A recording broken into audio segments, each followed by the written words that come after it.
reason why, I say Derrick Rose is because I grew up knowing him. My sister, she's 12 years older than me. So she grew up, playing basketball and being in his camps and things like that. And I grew up and had the same legacy. I actually played in his camps at the Kroc Center. Ooh. And I won my first championship at the Kroc Center. One of my first championships. So it was a good experience, and to see him in person and see how he carries himself and controls the room and adds to the communities through all the ways in which he funds the communities and things like that.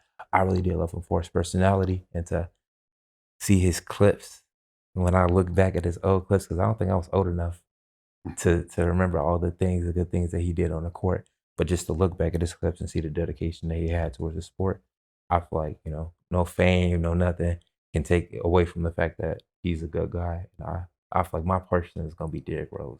That's it. Rose. Love it. Love it. All right. What you got? I'd say my favorite NBA player growing up, I'd say probably would be Jimmy Butler.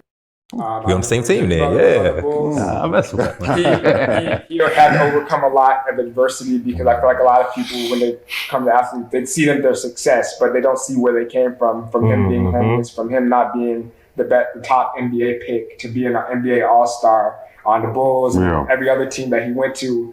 I feel like being an athlete myself, I always had to overcome not being the tallest, not being the biggest, not being the first person that people picked. He's someone that resonated to, because he was overlooked. And once he was able to put in that work, he got better each and every year, and eventually leading whatever team moves on to the playoffs and NBA championship. And that's something that I feel like a lot of people need to understand, that it's not about being the most liked, not being what everybody thinks. If you're the best or not, you have to believe in yourself and your abilities before anyone else does. And be able to put that work in regardless of who's looking. You never know where that might take you. Don't let those people in your community tell you that you're not good enough to do something. That goes with anything. And I just loved his work ethic, and that just inspired me, especially playing basketball, for me to make the basketball team my freshman year, even though I wasn't the tallest. And me to be able to advocate for whatever I'm doing as far as my mindset, that's someone who truly I love. From being a Chicago Bulls fan, anywhere he goes, I always have respect. Now at Golden State, doing an amazing job. It's just amazing seeing how his career progressed, and now just seeing that how I can apply those same lessons to my life.